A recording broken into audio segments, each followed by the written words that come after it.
up just a little bit here. Predatory lending is defined as any lending practice that imposes unfair or abusive loan terms on a borrower. It's also any practice that convinces a borrower to accept unfair terms through deceptive, coercive, exploitive, or unscrupulous action for a loan that a borrower doesn't need, doesn't want, or can't afford. So, and not every payday lender is involved in predatory lending, although some people would probably disagree with that. But I think not every single one of them are, out there doing this. But it's basically it's all in the fine print, if you will.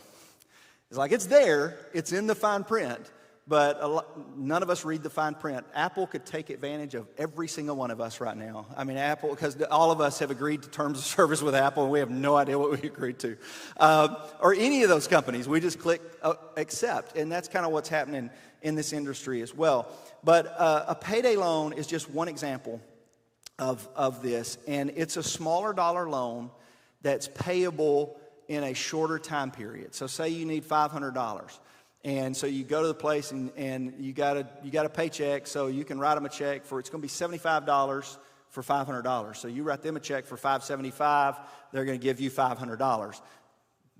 It's a lot of interest, but you needed the $500 and you're willing to do it.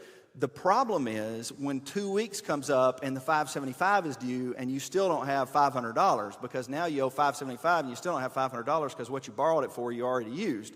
Then you have to roll it over, which is not legal but probably still happens. You have to roll it over by saying, I'll give you another $75 so that we can keep this loan going. So now you've got $150 into that one $500 note. Or you have to go to another payday lender to take out another $575 to pay off that $575, and it starts stonewalling. Most people who use these loans, the Pew Research has done a lot of data on this, has a lot of data on this. Most people end up spending about twice the amount of the original loan in interest and fees. So you borrow $500, but 2 years later, you've paid $1,000 for the $500 that you borrowed. Some people have been paying on them for months, only to discover that they never reduced the principal. Everything they were paying was fees and interest. There's a ton of stories. There's stories that this ministry that we've started has heard from people like, I was paying on my title note for like 2 years, and then I called to see what my balance was and found out my balance was about the same as it was 2 years ago, because they didn't realize that everything was going to fees and interest. Now, when you hear these stories, and I'm not going to go deep into all the stories there. There's documentaries. Netflix has a documentary out about it. Pew Research has a ton of information out about it. So when you hear them and you read it, you're like, that's not right. Somebody needs to do something about that. Like, surely there's laws against this sort of thing. Well, there are if you're a bank. I mean, if you're a traditional bank, you're highly regulated. There's limits on what you're allowed to lend. You have to make sure that people can repay the note, and you can only charge so much interest. A bank can't charge an exorbitant interest amount. There's regulations against that in traditional banks. Payday lenders fly under the radar on all of those things because there's no national regulations. There's no national rules that regulate payday lenders. It's state by state. And the state that we happen to live in happens to be one of the most lax when it comes to regulation. There are a few rules on the Tennessee books.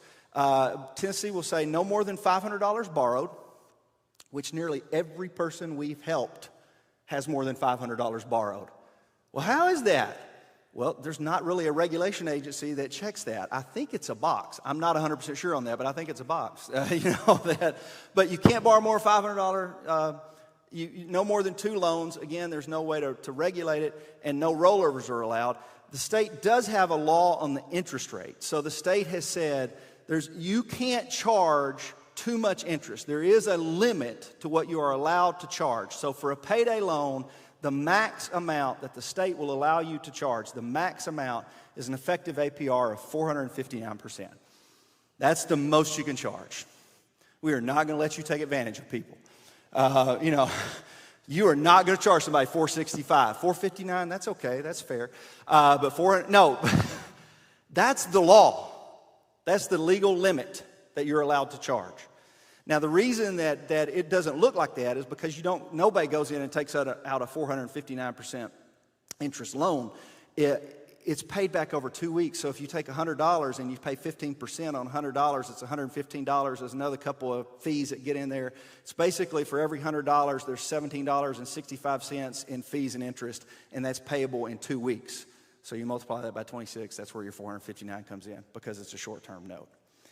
So it's, I mean, like, when you start digging into it, there's a lot of like, what in the world? So we got together and like, how do we tackle this? How do we come up with something that helps people who get caught in a trap? Because it's called a debt trap that you get caught in, because you keep borrowing money to pay back money that you borrowed, and you keep borrowing money to pay back money you borrowed, and you can see how it kind of spins out of control. And so this group that I'm talking about, we got together, tried to figure this out, and tried to come up with a solution, and finally did. But